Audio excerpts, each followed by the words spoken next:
We had a client that we worked with, and she was really struggling with profitability. She kept raising tuition. She actually did 3 tuition increases within a 15-month cycle, and she still could not catch up. So I helped her work with our 6 money leaks in schools, and she only used 3 of the 6 money leaks and cut her expenses by 50%. 50. She did not fire anyone. She did not slash any of her programs, and she did not work more hours. Again, the 6 money leaks are not hacks or spreadsheets. These are patterns. They are small decisions that feel so normal that your school does, but they quietly drain your school's profit.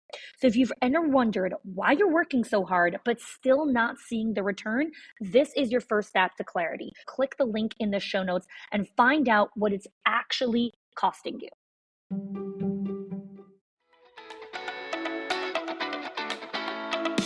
Welcome to the Schools of Excellence podcast, where we have conversations about education, leadership, and building a school of excellence.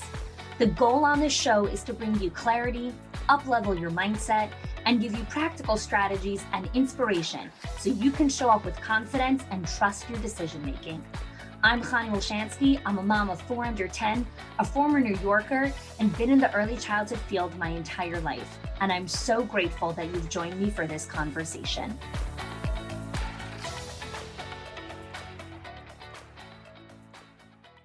On this podcast, we often talk about gratitude and appreciation.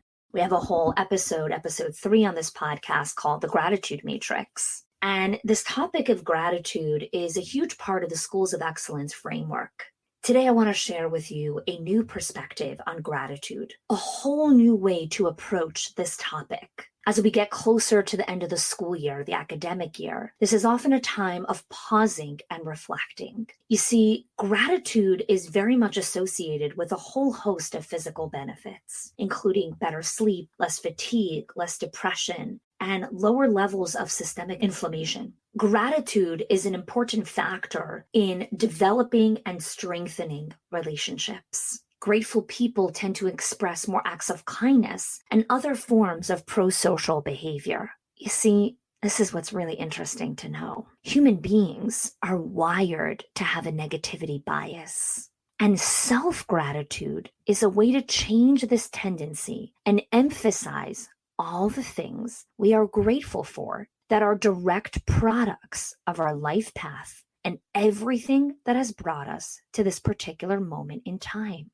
Self-gratitude is very different than gratitude for others. When we do self-gratitude, it's a practice of self-love and self-recognition that gives us the opportunity to take a moment to reflect, to appreciate and accept everything that we've been through on the journey of life until today. Writing a gratitude letter to your former self can provide you with the inspiration to continue to grow and move forward, not only in setting intentions and achievable goals, but also in finding your why and the motivation to achieve them.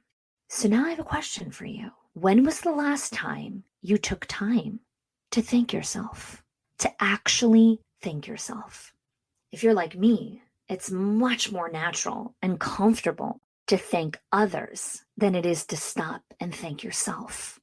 You see, I know you're listening to this and thinking, thanking yourself? That's self-indulgent, ridiculous, and unnecessary.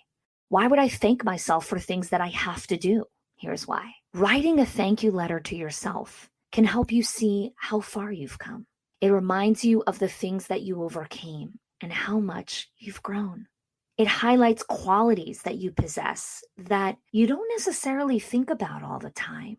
This letter highlights what matters to you, what you're passionate about, and what you dream of in the most sacred part of your soul. Writing a thank you letter to yourself is this opportunity to pause and appreciate who you are and where you've been while providing inspiration for this next stage of growth. So here's the thing. While this practice can seem so simple to write a thank you card to yourself, there is nothing easy about this. This is a powerful exercise that should not be taken lightly because the insights that you will pull from this are profound. So now that you understand why there's power and impact in writing a letter to yourself, let's go into the how. How do you write a thank you letter to yourself? Well, step one is set aside at least 30 to 60 minutes where you can write without being interrupted. Number two, pick a place where you would feel relaxed and comfortable, whether that's in your bedroom or the patio outside or the beach or going into the forest in nature. Pick this place where you truly feel at peace. Number three, use a pen and paper. And here's why I'm encouraging pen and paper versus computer. Writing letters to yourself are important to build and as a regular practice. Research has shown that the general act of writing by hand promotes quite a few physical and mental benefits. Mental health charities have shared case studies of how writing helps normalize people's feelings and allows them to process them in different ways. You see, while we're more connected than ever digitally, we're actually more distant than ever. More than 9 million people have reported that they either always or often feel lonely. Chronic loneliness can have a negative impact on your mental well-being, with those individuals more prone to depression and increased risk of high blood pressure and heart disease. While the handwritten letter to yourself doesn't fully replace sitting opposite someone, eye to eye, toes to toes, with a cup of tea or coffee, there's an element of deeper connection that is present when you are writing. And this is why I really want you to encourage yourself to sit with that pen and paper. Number five, choose your salutation and voice. So this is interesting, okay? Some people feel more comfortable starting writing out their letter with "Dear Self," versus other people like to write, "I am thanking myself for X." So choose the way that you really want to begin this letter is another step in this process. So let me pause for a second and review the first 5 steps. Step 1, set aside the first 30 to 60 minutes where you can write without being interrupted. Step 2, pick a place where you feel relaxed. Step 3, use a pen and paper. Step 4, choose your salutation or your voice. Okay, that was actually 4 steps. I mixed up the numbers. Step 5, start writing. Okay, this kind of letter really feels awkward at first. Okay, so you might want to begin with a bullet point list of things where you're thanking yourself for, different things rather than jumping into these complete and grammatically correct sentences. What's really important in the writing process is you don't edit while you write. You write and then you edit. So refrain from judging your process because there is no right way to do this. Okay, I know all of the educators and perfectionists that are listening to this. You can't mess this up. Just write. And number 6, be specific. The more specific you can be, the more impactful this exercise will be for you. You see, I want you to really consider which of the following statements strikes you as powerful. Okay, I'm going to give you 2 examples. One is not specific and one is specific. So example 1, dear self, thank you for being strong. Example number 2, dear self, thank you for always managing to dig down deep to depths that I didn't know existed so you can find the strength to carry on.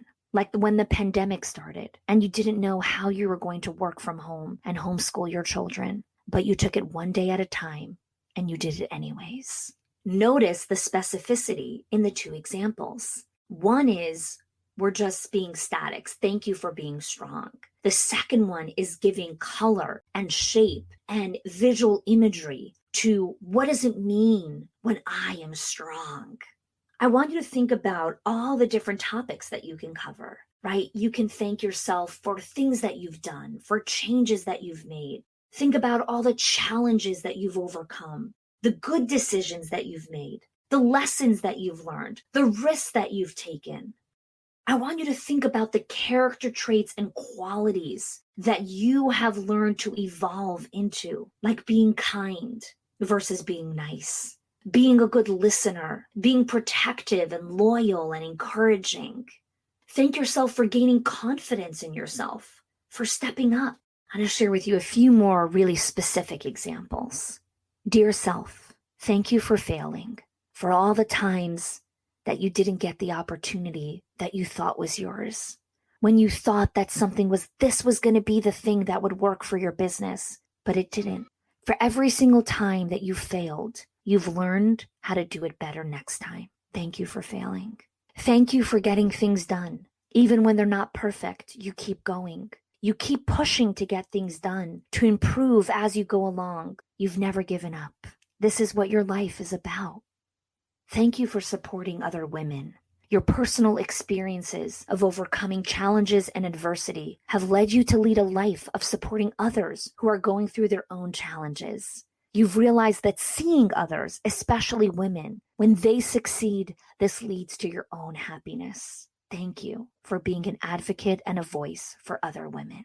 So these are just some of the very specific examples and sentences that you can construct as you're taking the time to really thank yourself. I want you to be gentle as you do this exercise.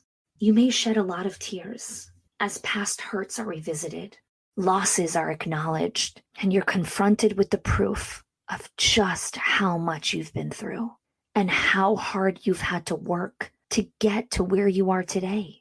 Growth should be celebrated. You deserve to be reminded of how unique and wonderful you truly are. Take time today to practice this gratitude and give yourself the appreciation that you deserve. As you write this letter and you do this exercise, while I want you to be gentle, I want you to be honest. This point of this exercise is not to falsely glorify your personality or boost your ego. This letter is about appreciating who you are. The gratitude letter to your former self is about celebrating your growth and the lessons that you've learned. It's to gain a more positive outlook on life and also to remind yourself about the greatness and excellence that you've achieved. When you take time to practice self-gratitude, you're investing in a better and more positive tomorrow. While these letters are personal for you, and they should be, what I would love to encourage you to do is join our conversation both on Instagram and in Facebook. Perhaps you can share 1 or 2 sentences from your letter. Let's come together in community as we learn to practice self-gratitude and lead from within. Well, many of you are listening and thinking, wow, this is something I really want to do. I'm excited about trying this new endeavor of writing a letter to myself. I know there's a lot of you that are listening and thinking, oh, no thanks. And if you've listened this far, there is something inside of you that wants to try this, but you're feeling the uncertainty or you're feeling awkward about doing this. And so I just want to bring you back to step 5 in the how of writing a letter, which is just start writing. Just start writing the bullet points. Just start crafting what this is. And also, the fact that this feels uncomfortable is normal. It's very vulnerable to do this. Like I shared, that it might feel emotional and hard, and you might have to pause in middle, because whoever's listening to this, to be human is to struggle. To be human is to have loss and grief. But also, my dear friends, to be human is to experience all emotions, which also consist of joy, gratitude, pleasure, curiosity, playfulness, aliveness, excitement, admiration. It's okay. You can let go for an hour and just be present in who you are and congratulate everything that you've done. It can feel scary. I remember talking to a mom who was also an owner of multiple childcare centers, and she said, I'm afraid to write down or speak up what I'm going through because maybe I'll crumble or I'll crash when I see what I'm carrying. So it's better not to acknowledge it. It's not true. That's a myth. Sitting down and acknowledging doesn't make you weak, and it won't make you crumble. It will give you a chance to unleash the emotions inside of you, which is why you might cry. You might feel anger or resentment. Lean into the emotion. Don't suppress it. Lean into it. Write it out. Fully express it. It gives space for the other beautiful emotions that you want to invite into your life. So I'll leave you with this. Whether you're in the camp of, let's go do this, or in the camp of, I'm not sure. I thank you for listening, for entertaining the idea. And if you do decide to go ahead, whether you join us in the conversation on Instagram or in our Facebook group and share some of the sentences, or if some of the things are deeply personal, send me an email. We'll have all the links in the show notes, cw@khani.me. I want to hear from you. I want to hear these letters of appreciation and gratitude to who you are, to the leader, to the incredible and extraordinary human being that you continue to evolve and become. Thanks for listening. If you are loving the Schools of Excellence podcast and have gotten any value out of it for your school, I would love if you can do two things for me. One, subscribe to the show so you never miss an episode. And two, can you please leave us a review? Reviews help other school leaders know that this is the place to learn how to build a school of excellence. And I would be so grateful if you can do that for us. Your help and support makes this show to be able to be listened by the thousands of other school leaders all around the world. Thanks so much for listening, for giving us your time and attention each and every week, and I appreciate that you have joined us.